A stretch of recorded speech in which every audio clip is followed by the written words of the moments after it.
fiainam tsika izao da moralo sy mety maty fa masambatra tokoa ny manome noho ny mandray ary ataovy amin'ny fo aza atao alasafay ho fandatsany indray fa ny maty manao so tsarovana tokoa ary mandrakizay ararao tinyano azo anaovanjo faraty zao fiainam tsika izao da moralo sy mety maty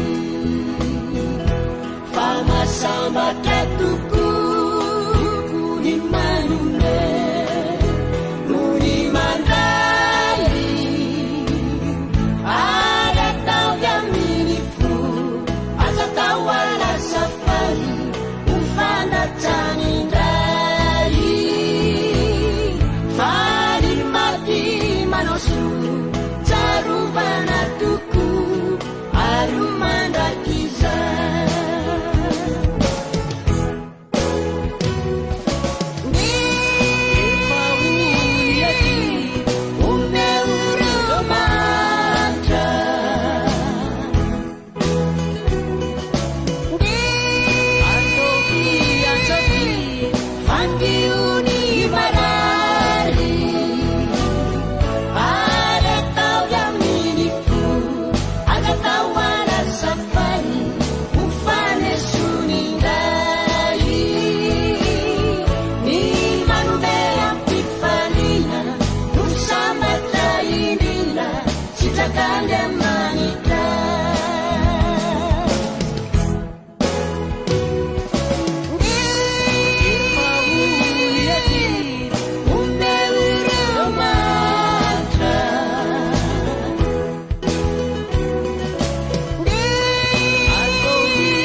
Kalian